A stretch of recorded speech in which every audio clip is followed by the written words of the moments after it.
নামাজ কবুল হচ্ছে না। কারণ ইমাম সাহেব নামাজ পড়াতে পড়াতে বলছে আলহামদুলিল্লাহ রাব্বিল আলামিন জালিন, মনে হচ্ছে ওর পাছাতে ডবল সিলিন্ডারের মেশিন চলছে, এত স্পিডে বলছে। রোজার মাসে মসজিদে তারাবি হয় দেখেছি মোবাইলে, 20 রাকাত তারাবি 35 মিনিটে শেষ হয় কি করে? হ্যাঁ, আল্লাহু আকবার। তো আপনাদের মসজিদে আজকে তেলাওয়াত শুনলাম নামাজের, আল্লাহু আকবার, জানটা ঠান্ডা হয়ে গেল। কে করলো তেলাওয়াতটা জানি না, কে? আবেদ সাহেব, আপনি? আবেদ সাহেব, আল্লাহু আকবার, এত সুন্দর করে তেলাওয়াতটা করলেন। এরকম তেলাওয়াত না হলে সত্যি নামাজ পড়তে ভালো লাগে না, তাই না? অনেক সময় নামাজের তৃপ্তিটা তেলাওয়াতের সঙ্গে ব্যাপার থাকে। আল্লাহু আকবার। আল্লাহ ওই হাফেজকে তুমি হায়াতে তাইয়্যিবা দান করো, বলুন আমিন। আমি কখনো কখনো এই রাস্তা দিয়ে যাই, কখনো নয় সপ্তাহে 4-5 দিন যাই। এতদিন চানা পরিচয় ছিল না, এবার মগরিবের নামাজটা এখানে মাঝে সাঝে ঢুকবো ওই কেরাতটা শোনার জন্যে ইনশাল্লাহ।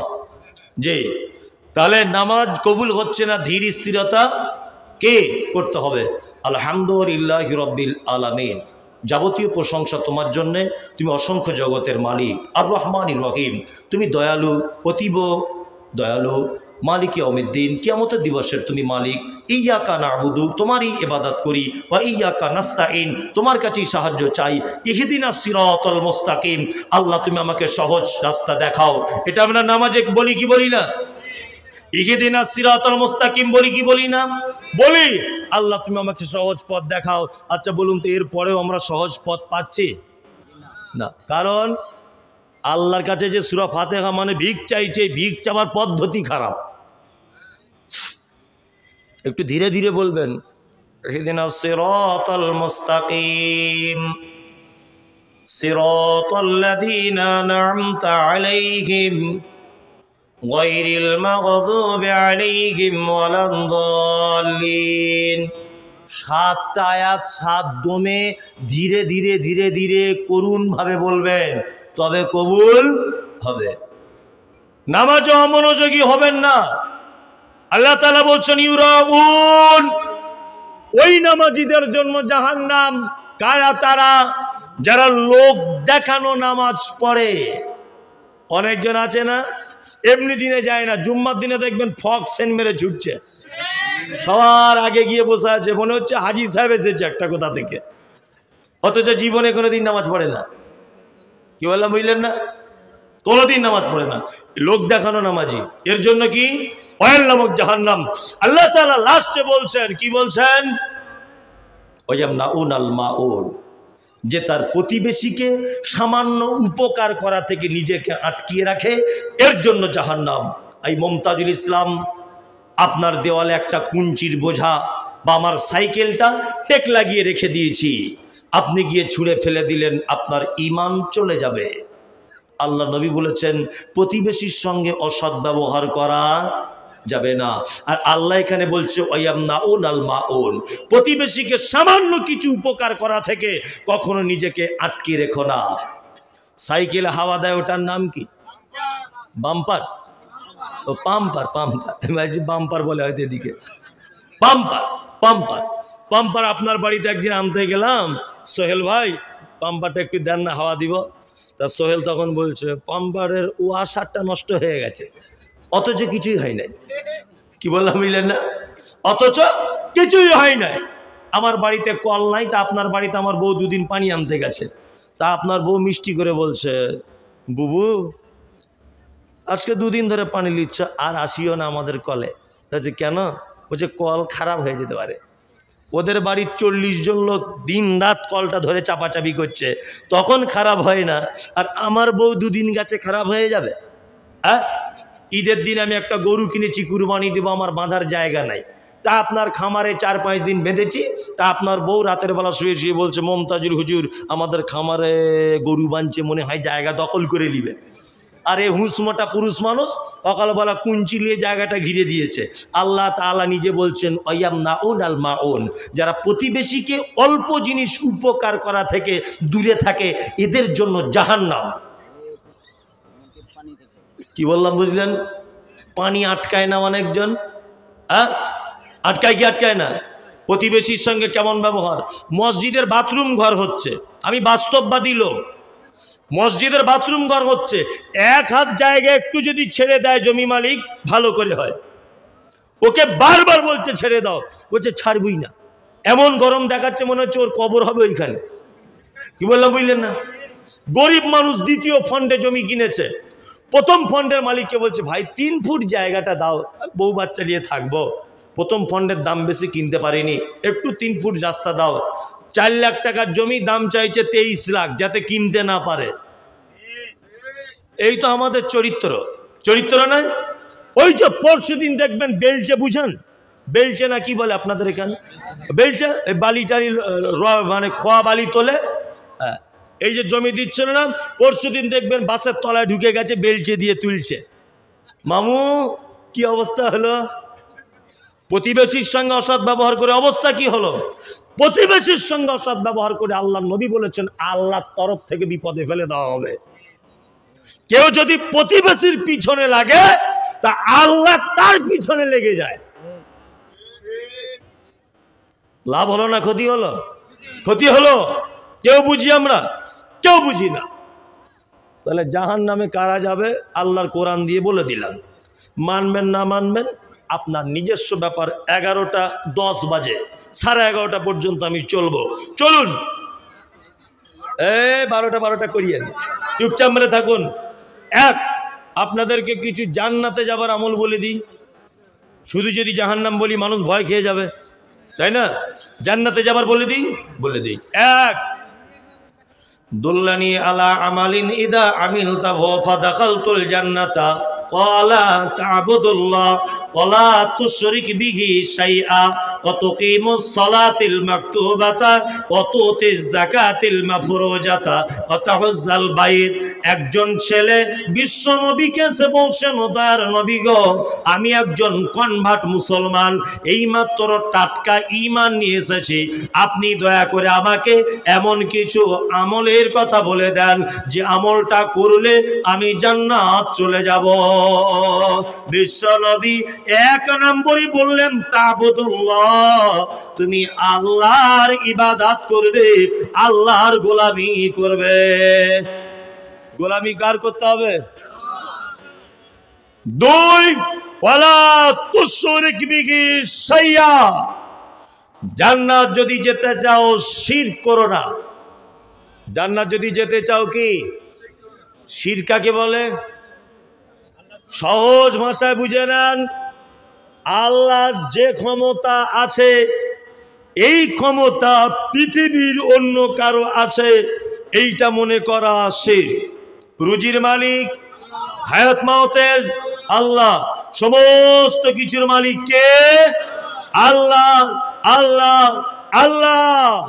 ড্রাইভার গাড়ি চালাচ্ছিল, সামনে দিয়ে একটা বিড়াল চলে গেছে, টাক করে ব্রেক মেরে দিল, হিচড়িয়ে চলে গেল। আরে কি হলো? বলছে বিড়াল চলে গেল। বলছে বিড়াল তোমায় কি করবে? বলছে না, বিড়াল গেলে নাকি গাড়ি অ্যাক্সিডেন্ট হয়। তোকে কে বললো রে বিড়াল গেলে গাড়ি অ্যাক্সিডেন্ট হয়? গাধা কোথাকারে। দোকান করেছে, সকালবেলাতে কেউ 5 টাকার ঝালমুড়ি নিতে গেছে, তা বলছে ধারে হবে না, বৌনিবেলাতে। বলছে কেন?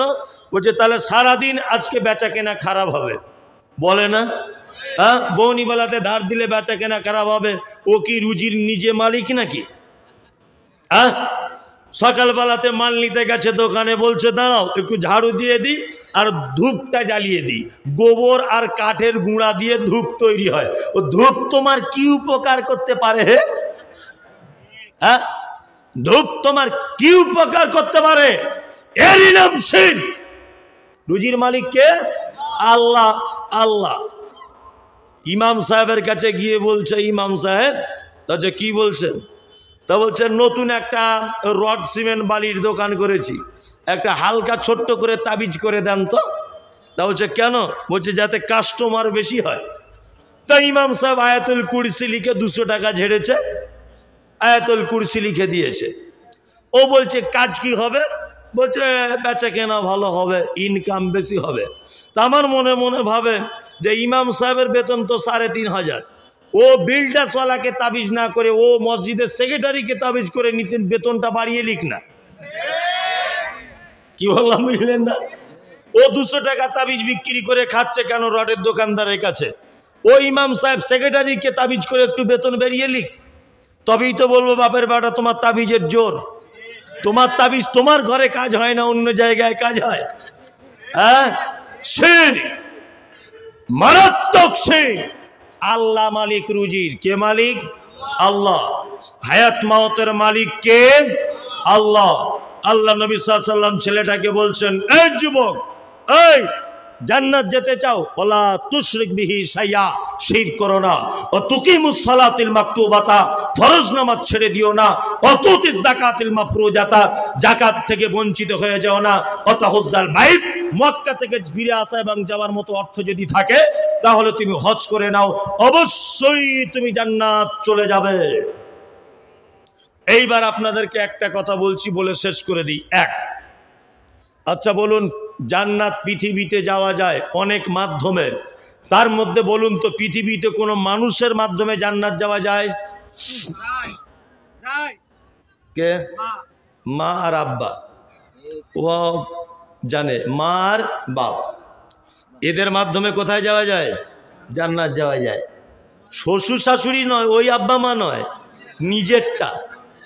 কি বললাম বুঝলেন না? নিজের আব্বা মায়ের মাধ্যমে কোথায় যাওয়া যায়? জান্নাত। আল্লাহ নবী সাল্লাল্লাহু আলাইহি ওয়াসাল্লাম তিনি বলেছেন, কি বলেছেন? পিতামাতার পায়ের তলায় জান্নাত। যদি এই হাদিসটা ঠিক নয়, পিতামাতার পায়ের তলায় নয়, হাদিস এইটা ঠিক যে মায়ের পায়ের তলায় জান্নাত, মায়ের পায়ের তলায় জান্নাত। চলুন জান্নাতে যাবার একটা ছোট্ট আমল বলে দিই। আপনাদের এলাকায় একটা লোকের 4 বেটা, বাপ মা বুড়ো হয়ে গেছে। বলুন তো বুড়ো বয়সে বাপ মারা খায় কেমন সিস্টেমে? পালি, তাই না? জায়গির, মনে হচ্ছে ওর বাপ মসজিদের ইমাম সাহেব, তাই না? পালি সিস্টেম। 15 দিন করে ভাগ করে দিয়েছে 4 বেটা। 16 দিন হয়ে গেলে বৌমারা বড় বড় চোখ বার করে। আবার কিছু কিছু বৌমা বলে ক্যালেন্ডার দেখে খেতে পারো না। আবার কিছু কিছু বৌমা বলছে আমাদের তরকারি কি খুব মিষ্টি, ছেড়ে যেতে মন চায় না। বলে আপনার মায়ের বয়স 80 বছর, 75 বছর, বাপের বয়স 85 বছর। সবাই চুপ করুন, কেউ হিলডোল করবেন না, চুপচাপ বসুন। এই কথাটা বলার জন্য অনুরোধ করছি। নড়াচড়া পর্যন্ত করবেন না, আমার দিকে অ্যাক্টিভ হয়ে থাকুন। এই কথাটা শুনলে আপনার এইখান থেকে যদি 1 ফোঁটা পানি না বার হয়, তাহলে ভেবে নিতে হবে যে আপনার অন্তর শক্তে পাথরের মতো হয়ে গেছে। আর এইখানে যদি একটু নরম হয় এই 2 জায়গায়, তাহলে ভাববো এতক্ষণ বক্তব্য দিয়ে আপনার কিছু কাজ হয়েছে। জি, শুনতে থাকুন। বাপের বয়স 85, মায়ের বয়স 75। 4 ভাই আপনারা দিল্লিতে কাজ করেন। ঈদের 1 সপ্তাহ আগে বাড়ি আসার চিন্তা ভাবনা করছেন।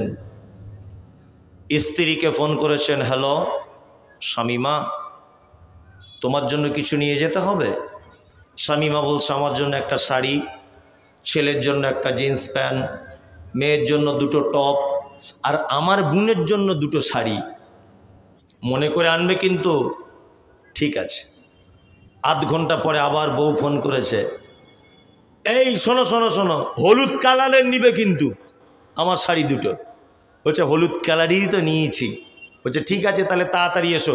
বলছে না একটু দেরি হবে, ওই মায়ের জন্য একটা শাড়ি দেখছি আর আব্বার জন্য একটা পাঞ্জাবি ঈদের দিনে পরবে। তখন ওর স্ত্রী ভাকুড়ি থেকে দিল্লিতে ফোনে বলছে, কেন তুমি প্রত্যেক বছর আব্বা মায়ের শাড়ি দিতে যাবে? তোমার আর 3টে ভাই চোখে দেখতে পায় না? বাড়ি চলে এসো। বাড়ি চলে এলো। আর বইয়ের কথা কে না শোনে?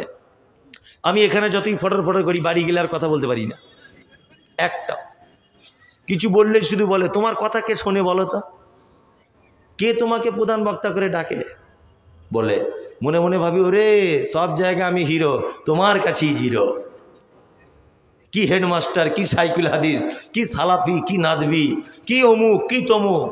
বাড়িতে গেলে কোনো কথা চলবে না। 4 ভাই চলে এলো বইয়ের হুমকি শুনে বাড়িতে।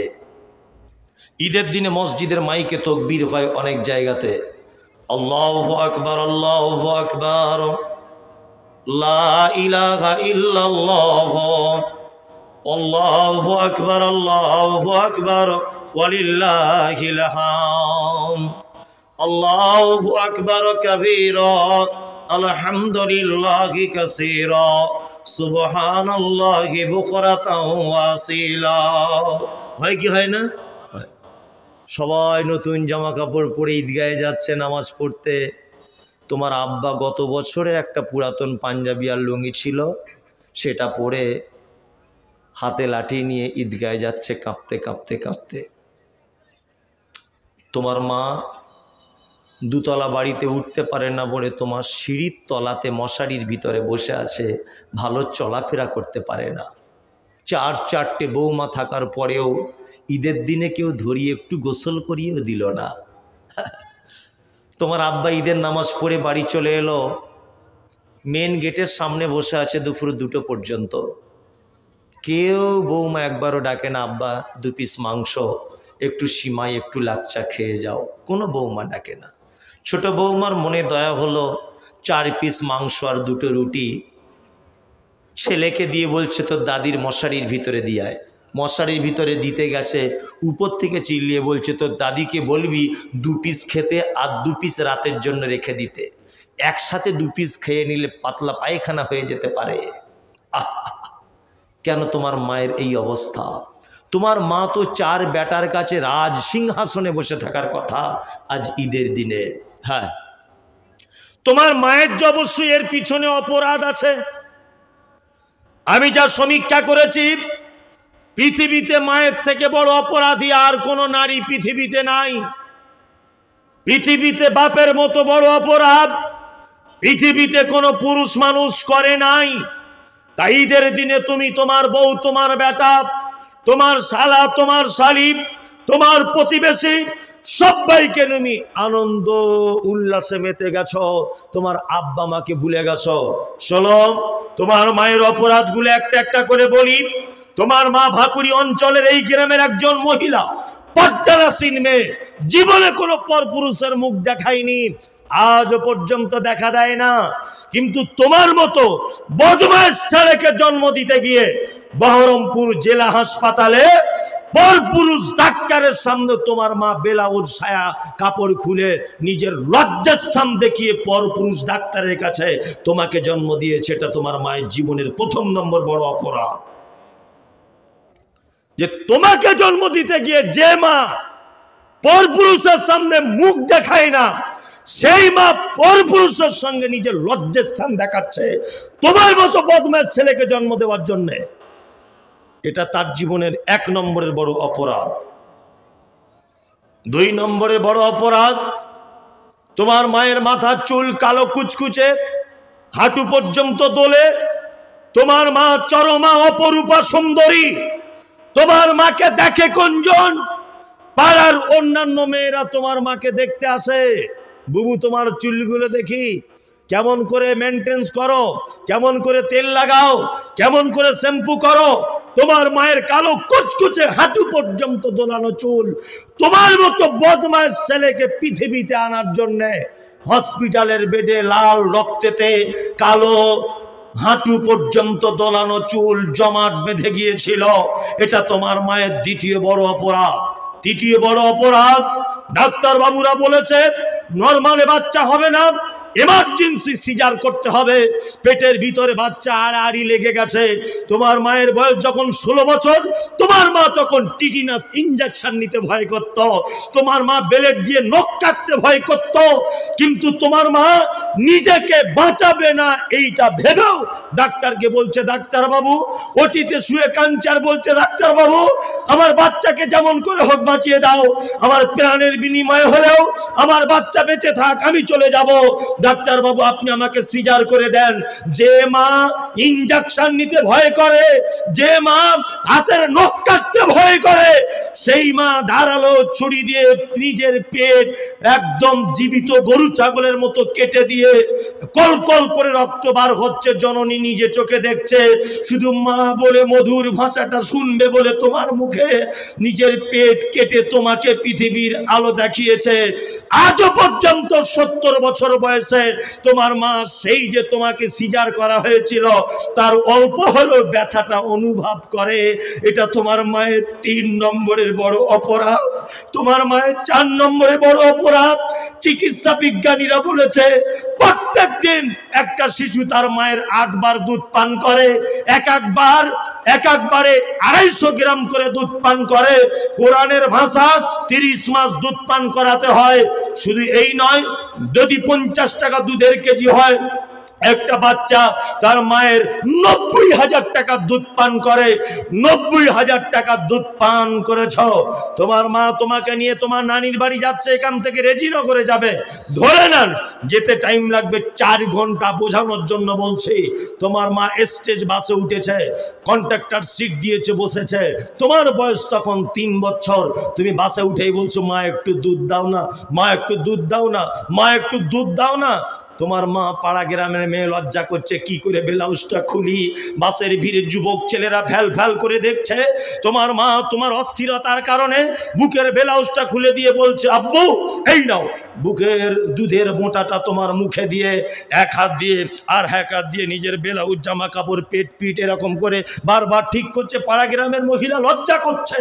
তোমার মা যদি সেদিন বলতো 4 ঘন্টা তোমার নানির বাড়ি যেতে টাইম লাগবে, তোমার দুধ দিতে গেলে আমার লজ্জা লাগছে, আমার লজ্জা লাগছে, যুবক ছেলেরা আমার দিকে দেখবে, তোমার কচি কণ্ঠনালী আটকে তুমি সেদিন মারা যেতে। বিশ্বাসঘাতক তুমি অপদার্থ ছেলে। নিষ্ঠুরের মতো তোমার মাকে বাঁশ বাগানের কোনাতে শুইয়ে দিয়ে 3.5 হাত মাটি বুকের উপরে চাপিয়ে দিয়ে চলে এসেছো। 1 দিন কেঁদেছো, 2 দিন কেঁদেছো, 3 দিন কেঁদেছো, 4 দিনের মাথায় আর কোনোদিন দেখতে যাওনি যে তোমাকে 90,000 টাকা দুধ পান করিয়েছে। তোমার আব্বা তোমার আব্বা পৃথিবীর সব থেকে জঘন্য লোক। তোমাকে আলামিন মিশনে পড়াবে বলে তুমি ডাক্তার হবে, তোমার ডাক্তারি স্বপ্ন পূরণ করার জন্য অক্লান্ত পরিশ্রম করতো। 50 বছর বয়সেও দুর্গাপুরে রাজমিস্ত্রি খাটতে যেত, মশলা মেখে মাথায় উঠতো, 5 তলার উপরে কাজ চলছে, ঠক ঠক ঠক ঠক করে কাঁপতে কাঁপতে মশলা নিয়ে 5 তলার উপরে চলে যেত। তোমাকে দামি জামা ঈদের দিনে কিনে দিতে হবে বলে তোমার আব্বা নিজে কোনোদিন পরনে ভালো জামা কাপড় পরত না।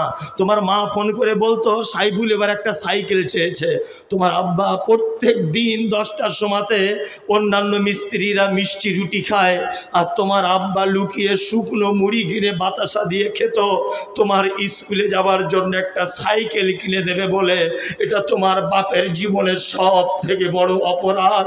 তোমার স্বপ্ন পূরণ করবে বলে তোমার আব্বার পিছনে জামা ছিঁড়ে যেত, ঘামে ভিজে ভিজে ভিজে ভিজে কালো বর্ণের দাগ হয়ে যেত। এটা তোমার বাপের সব থেকে বড় অপরাধ। আজ তো ওই কারণেই তোমার আব্বা তোমার কাছে পালি সিস্টেমে ভাত খায়। কোরআন কি বলছে জানা যাক। কোরআন বলছে ইয়াসআলুনাকা মাযা ইউনফিকুন কুল মা আনফাকতুম মিন খাইরিন ফালিল ওয়ালিদাইন ওয়াল আকরাবিন ওয়াল ইয়াতামা ওয়াল মাসাকিন ওয়া বানিস সাবিল ওয়া মা তাফআলু মিন খাইরিন ফাইন্নাল্লাহা বিহি আলিম। আল্লাহর নবীকে জিজ্ঞাসা করা হচ্ছে, নবী সারা পৃথিবীতে আমরা যত দান করি, সারা পৃথিবীতে যত দান রয়েছে উত্তম দানের জায়গা কোনটা? নবীজি কোরআন দিয়ে বলছে কুল। আল্লাহ নবীকে বলছেন নবী আপনি বলে দিন মা আনফাকতুম মিন খাইরিন ফালিল ওয়ালিদাইন ওয়াল আকরাবিন ওয়াল ইয়াতামা ওয়াল মাসাকিন ওয়া বানিস সাবিল ওয়া মা তাফআলু মিন খাইরিন ফাইন্নাল্লাহা বিহি আলিম। সারা পৃথিবীতে যত দান করার জায়গা আছে, সারা পৃথিবীতে যত দান উত্তম দান রয়েছে, আমি আল্লাহ বলে দিলাম মা বাপের পিছনে কোনো সন্তান যদি 1 টাকাও খরচা করে, এইটাই হচ্ছে পৃথিবীর সব থেকে উত্তম দান। মসজিদ কেনা হচ্ছে, এখানে যদি 1 লাখ টাকা দান করেন নেকি হবে 1 লাখ টাকা। ওই দানটা যদি শুধু একটু ঘুরিয়ে দিয়ে বলেন যে মৌলভী সাহেব এটা আমার মায়ের জন্য দানটা করলাম, নেকি হবে 1 লক্ষ কোটি।